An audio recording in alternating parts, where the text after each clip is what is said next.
Hello friends, स्वागत आहे तुमचं माझ्या चॅनलवरती. फ्रेंड्स, तुम्हाला जर व्हिडिओ आवडला तर व्हिडिओला लाईक करा, चॅनलला सबस्क्राईब करा आणि बेल आयकॉन दाबायला विसरू नका. फ्रेंड्स, तुम्ही जर याआधीचा पहिला भाग बघितला नसेल तर खाली डिस्क्रिप्शनमध्ये लिंक आहे, तिथे जाऊन तुम्ही या व्हिडिओचा पहिला भाग बघू शकता. चला तर मग आजच्या नवीन व्हिडिओला सुरुवात करूया. माहेरघर भाग 2. आम्ही दोघे स्कूटीवर निघालो. त्या प्रवासात माझ्या आईची लहान मुलींसारख्या गप्पा चालू झाल्या. अगं, तुला आठवतं का, कॉलेजच्या वेळी आपण इथल्या दुकानातच तुझं पहिलं सलवार सूट घेतलं होतं. मी हसले. हो ग, आणि तू म्हणाली होतीस ही मुलगी मोठी होऊन परदेशात जाणार. आईने हळूच हुसकारा सोडला. मोठं झालं सगळं, पण तरीही माझी बाळच आहेस तू. त्या एका वाक्यात माझ्या डोळ्यात पाणी आलं. मातृत्वाचं ते प्रेम कोणत्याही भाषेत मोजता येत नाही. घरी परतल्यावर मी आरोहीला व्हिडिओ कॉल केला. ती आनंदाने ओरडली, आई, तू आजीच्या घरी आहेस ना, मला पण यायचंय. आई माझ्या बाजूला बसली होती. तिच्या डोळ्यात चमक होती. ती म्हणाली, पहा रे, तुझं बाळ किती माझ्यासारखं बोलतं. मला जाणवलं, पिढ्यानपिढ्या चालणारे हे ममत्व किती खोल आहे. आई माझी काळजी घेते आणि मी माझ्या मुलीची. असंच चक्र चालू राहतं, प्रेमाचं, जिव्हाळ्याचं आणि जपण्याचं. संध्याकाळी अंगणात सगळे बसलो होतो. आईने तुळशीकडे दिवा लावला. बाबा जुनी गाणी गुणगुणत होते. अभि मोबाईलवर गिटार वाजवत होता. मी त्या क्षणात हरवले. मी विचार केला, आपण आयुष्यभर मोठं व्हायचं म्हणून धडपडतो, पण जेव्हा आपण खरोखर मोठे होतो तेव्हा जाणवतं मोठं होणं म्हणजे जबाबदाऱ्या, आणि त्या जबाबदाऱ्यांमध्ये आपण स्वतःला हरवतो. अचानक बाबा बोलले, ऐक ना, तुला एक गोष्ट सांगू. मी मान डोलावली. ते म्हणाले, जेव्हा तू लहान होतीस ना, तुझं एकच स्वप्न होतं, मी मोठी होऊन माझ्या आईसारखी होणार. आता तुला पाहिलं की वाटतं तू ते स्वप्न जगते आहेस, पण फरक एवढाच की तुझ्या चेहऱ्यावर थकवा दिसतो. थोडं स्वतःसाठी जग ग. बाबांच्या त्या वाक्यात इतकी खरी भावना होती की मी काही क्षण काहीच बोलू शकले नाही. आईने हळूच माझ्या पाठीवर हात ठेवला. बघ, म्हणूनच माहेर असतं मनाला आधार द्यायला. त्या रात्री झोपण्यापूर्वी मी अभिच्या खोलीत गेले. तो काहीतरी नोट्स लिहत होता. मी विचारलं, काय रे, एवढं काय लिहितोयस? तो म्हणाला, मी ऑफिससाठी नाही तर तुझ्यासाठी लिहितोय. मी लिहितोय दीदीचं जगणं, कारण तू माझ्या आयुष्यातली सगळ्यात मजबूत आणि प्रेमळ स्त्री आहेस. माझ्या डोळ्यातून अश्रू गळाले. अभि, तू नेहमी असाच राहा, आईबाबांसाठी आणि माझ्यासाठी देखील. तो म्हणाला, माहेर हे घर नाही दीदी, ती भावना आहे, आणि मी ती भावना कधीच हरवू देणार नाही. त्या रात्री मी बऱ्याच वेळ विचार करत बसले. हो, हेच खरं होतं. माहेर म्हणजे प्रेमाचं, समजुतीचं आणि आत्मीयतेचं एक निवासस्थान. आईचे हात, बाबांचे शब्द, भावाचं निखळ प्रेम, हेच माझं आयुष्यभराचं बळ आहे. मी ठरवलं, आता मी पुन्हा माझ्या जगण्यात आनंद शोधेन. आईसारखं प्रेम देईन, पण स्वतःला हरवणार नाही. पुढच्या सकाळी आईने विचारलं, कधी परत जाणार सासरी? मी म्हणाले, उद्या, पण यावेळेस काहीतरी घेऊन जाणार आहे, तुझं धैर्य आणि बाबांचा आशीर्वाद. आई हसली आणि माझं प्रेम विसरू नकोस.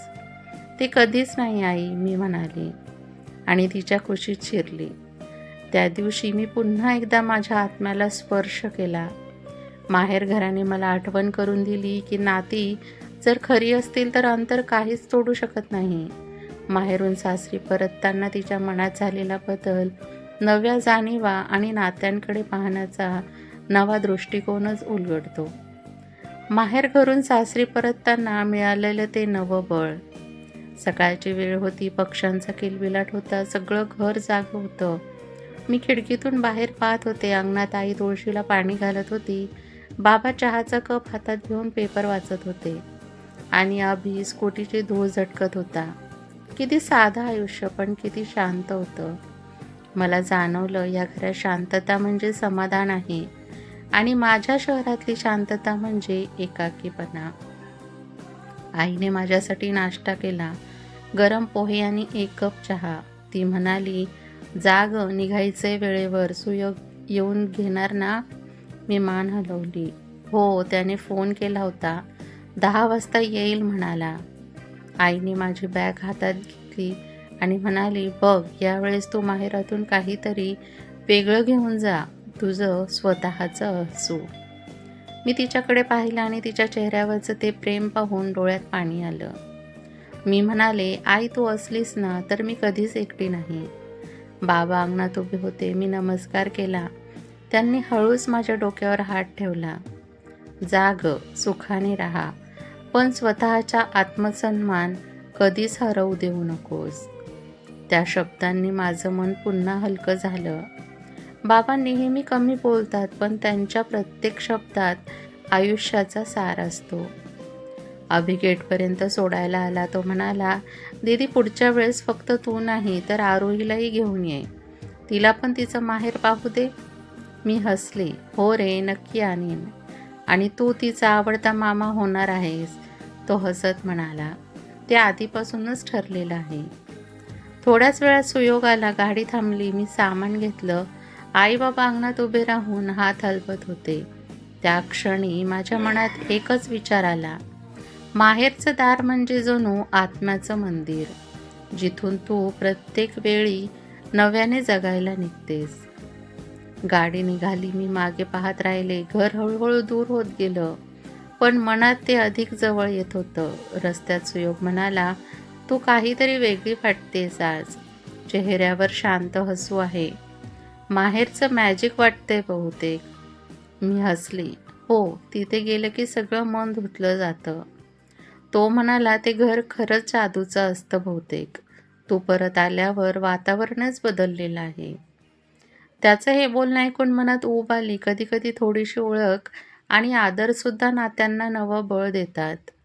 घरी परतल्यावर आरोही धावत आली. "आई, आई, मी तुझी वाट बघत होते." मी तिला उचललं आणि घट्ट मिठी मारली. त्या छोट्या हातांनी माझा चेहरा धरला आणि म्हणाली, "आजीकडे मज्जा केलीस ना?" मी हसून म्हणाले, "हो गं, पण तू नव्हतीस ना, म्हणून थोडी कमी मज्जा केली." सुयोगने हसत विचारलं, "चला, आता आपण पुन्हा आपल्या जगात परत. पण माहेरचं प्रेम बरोबर आणलं ना?" मी उत्तर दिलं, "ते तर माझ्या श्वासात आहे." पुढच्या काही दिवसात मी जाणवलं, माझं आयुष्य बदललेलं. तोच संसार, तीच कामं, तोच रुटीन, पण माझ्या नजरेत नवा अर्थ होता. मी रोज सकाळी आरोहीला तयार करताना तिच्याशी हळूवार बोलू लागले. "आरोही, लक्षात ठेव, आईकडून नेहमी प्रेम शिकायचं, पण भीती नाही. आपण जिथं असू तिथं आपलं स्वतःचं आनंदाचं घर बनवायचं."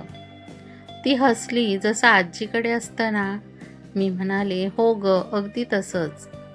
त्या दिवशी रात्री सुयोग थकून आला होता. मी त्याच्यासमोर चहा ठेवला. तो म्हणाला, "किती दिवस झाले आपण दोघं बसून निवांत बोललोच नाही." मी हसत म्हणाले, "हो, आणि त्याची जबाबदारी दोघांची आहे." त्या एका वाक्याने त्याचा चेहरा शांत झाला.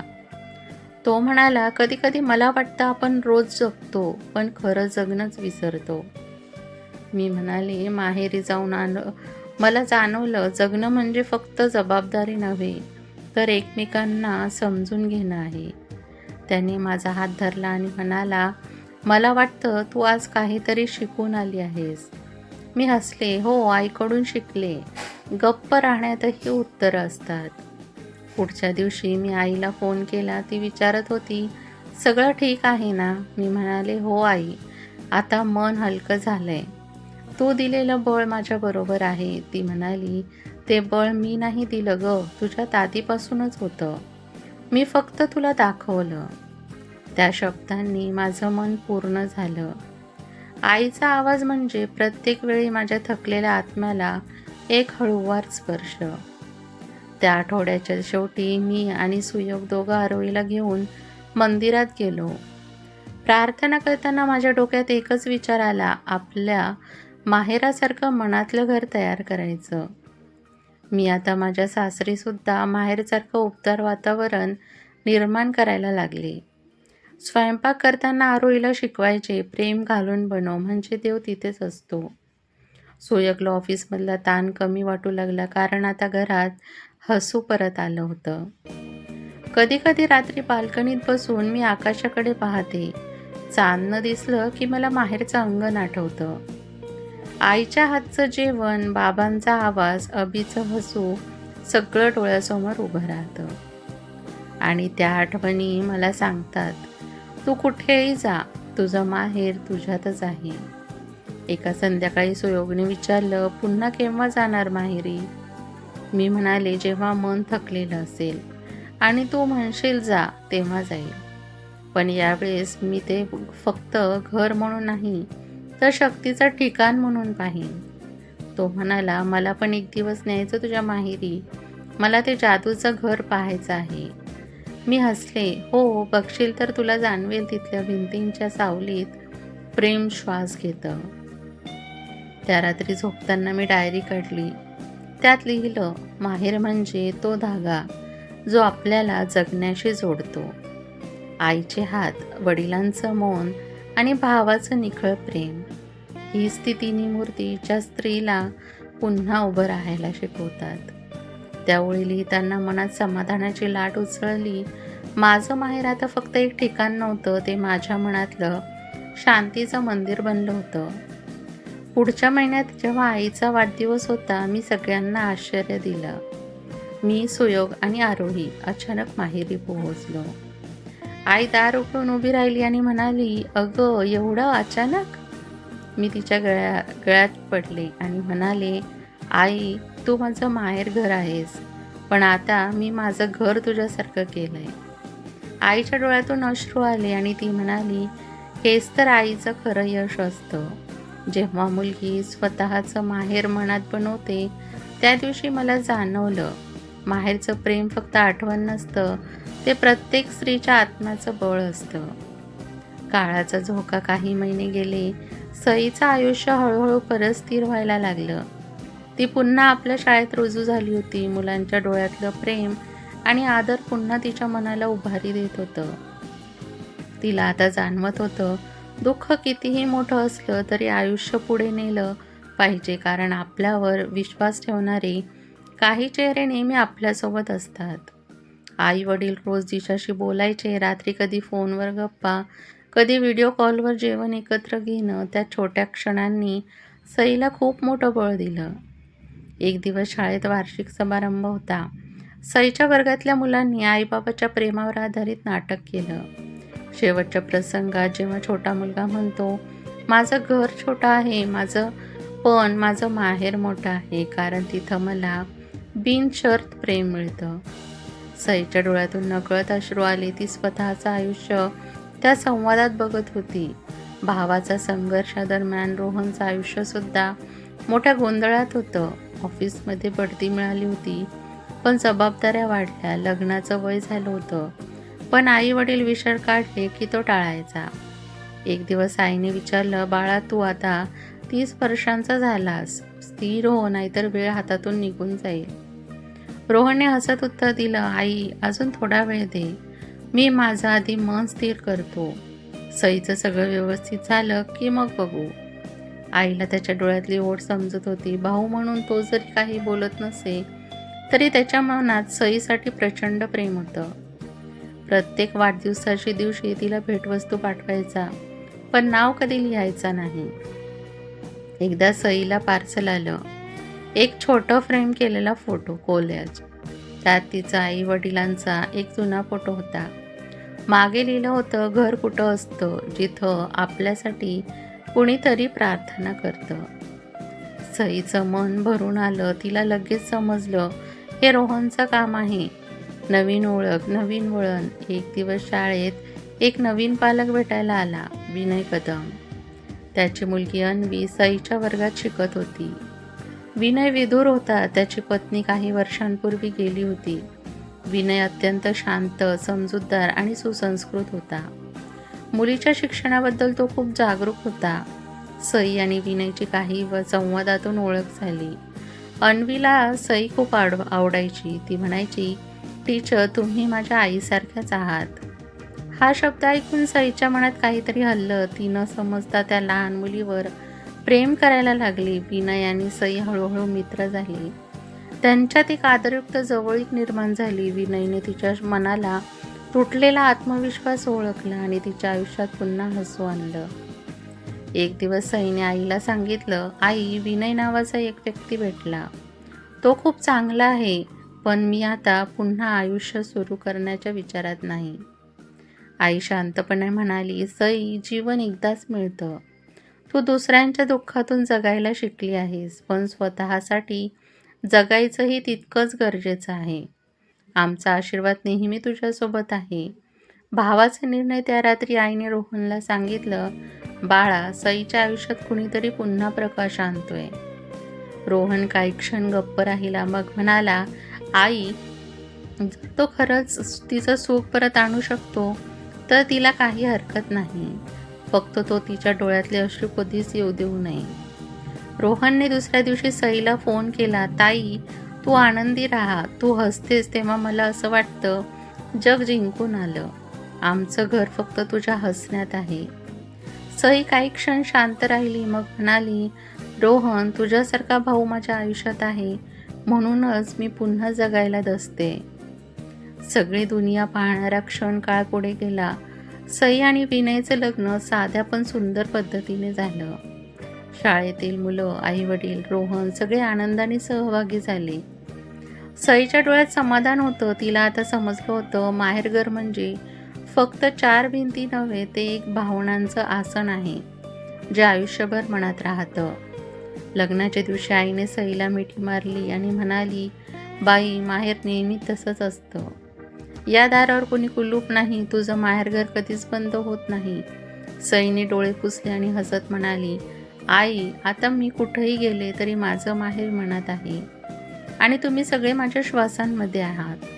काही महिन्यांनी रोहनचं लग्न झालं. विनय, सई आणि अन्वी त्याच्या लग्नात आले. त्या दिवशी सगळं घर पुन्हा उजाळून निघालं. आई बाबा मंचावर बसले होते आणि त्याच्या डोळ्यात आनंदाश्रू होते. त्यांना वाटलं आपली मुलं फुलली, फळली आणि सगळ्यात महत्त्वाचं, एकत्र राहिली.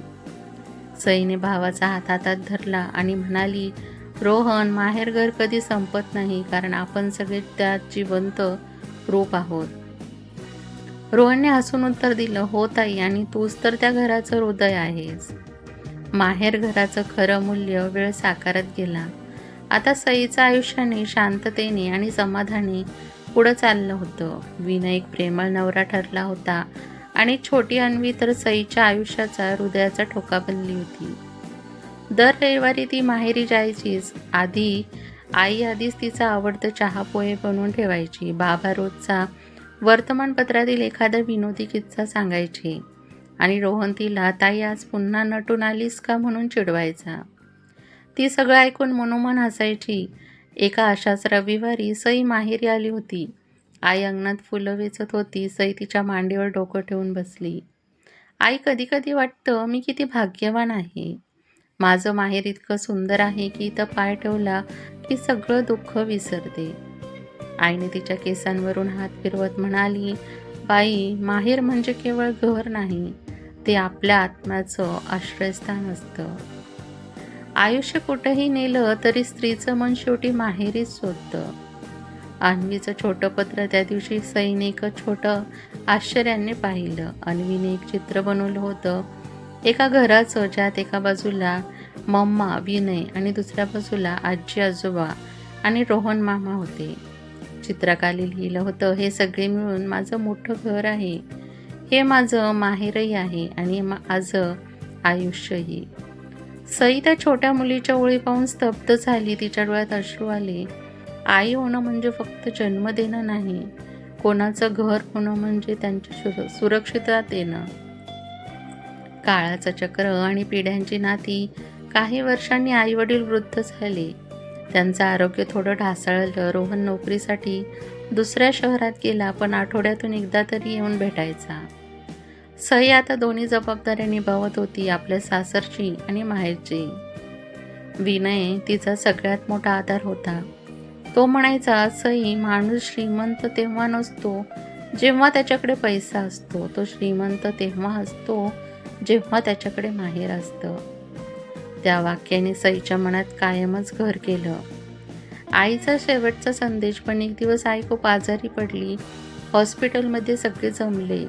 सई आईचा हात हातात धरून बसली होती. आईने हळूच आवाजात म्हटलं, सईबाई, आयुष्यात जे काही झालं ते देवाच्या इच्छेने झालं. पण लक्षात ठेव, आपल्या मुलीचं माहेर नेहमी तिच्या मनात असलं पाहिजे. माहेर म्हणजे तिचं स्वस्थ, तेच तिला जगण्याची उभारी देतं. सईने तिचा हात घट्ट धरला. आई, तू माझं माहेर आहेस, तूच माझं बळ आहेस. थोड्याच दिवसात आई शांतपणे जग सोडून गेली. घरात एक वेगळी शांतता पसरली, पण त्या शांततेतही आईचा स्पर्श जिवंत होता. माहेराचं बीज. काही वर्षांनी सईची मुलगी अन्वी कॉलेजमध्ये गेली. एके दिवशी ती सईजवळ आली आणि म्हणाली, मम्मा, आज आमच्या कॉलेजमध्ये निबंध स्पर्धा होती. मी माहेरघर माझं पहिलं आश्रयस्थान या विषयावर निबंध लिहिला. सईने हसत विचारलं, काय लिहिलंस ग? अन्वी म्हणाली, माहेरघर म्हणजे ते ठिकाण जिथं बाईचा आवाज तिच्या भीतीपेक्षा मोठा असतो, जिथं तिला तिच्या अश्रू लपवावे लागत नाहीत आणि जिथं तिच्या चुकांनाही माफी मिळते, कारण तिथं प्रेम असतं. सईच्या डोळ्यात अश्रू आले. तिला जाणवलं, आईचं बियाणं आता पुढच्या पिढीत रुजलं आहे. शेवटी काही केलं तरी माहेर कधीच संपत नाही. संध्याकाळच्या वेळी सई अंगणात बसली होती. तिच्या हातात आईचा जुना फोटो होता. विनय जवळ आला, चहा दिला आणि शांतपणे म्हणाला, सई, तुझं माहेरघर अजूनही तसंच आहे, कारण तू त्या घराची ओळख झाली आहेस. सईने हसत उत्तर दिलं, माहेरघर म्हणजे ठिकाण नाही रे, ते एक भावना आहे, जे आई वडील, भाऊ, पती, मुलं यांच्या नात्यात जिवंत असतं. तिने आकाशाकडे पाहिलं. सूर्य मावळत होता, पण त्याचा प्रकाश अजूनही आकाशात रंगवत होता. तसंच तिच्या आयुष्याचंही होतं. आई गेली होती, पण तिचं प्रेम अजून तिच्या मनात उजळत होतं. माहेरघराचं खऱ्या अर्थानं अस्तित्व. माहेरघर हे फक्त घर नाही, ती जागा आहे जिथं स्त्री तिचं खऱ्या अर्थानं रूप शोधते, तिथं तिचं अस्तित्व स्वीकारलं जातं आणि जिथून ती पुन्हा जगायला शिकते. सईच्या चेहऱ्यावर आता शांत स्मित होतं. ती खिडकीतून बाहेर बघत होती आणि दूरवर वाऱ्याच्या झुळकीत तिला आईचा आवाज ऐकू आला, बाई, माहेरघर नेहमी उघडं असतं, कारण त्या दारावर कुलूप नाही, फक्त प्रेम आहे. आकाशात गुलाबी संध्याकाळ पसरली. सईने हात जोडले, डोळे मिटले आणि हळूच म्हणाली, धन्य ती स्त्री जिने माहेरघर अनुभवलं. ही कथा माहेरघर स्त्रियांच्या भावविश्वावर, कौटुंबिक नात्यांवर आणि आत्मविश्वासावर आधारित आहे. यातून मिळणारा संदेश म्हणजे नाती तुटत नाही, फक्त दूर जातात, पण प्रेमाच्या बंधांनी बांधलेलं माहेर हे कधीच संपत नाही. फ्रेंड्स, तुम्हाला ही कथा कशी वाटली हे कमेंट बॉक्समध्ये नक्की सांगा. तुम्हाला जर व्हिडिओ आवडला असेल तर व्हिडिओला लाईक करा, चॅनलला सबस्क्राईब करा आणि बेल आयकॉन दाबायला विसरू नका, जेणेकरून सर्वात आधी नोटिफिकेशन तुमच्यापर्यंत पोहोचेल. व्हिडिओ बघितल्याबद्दल धन्यवाद.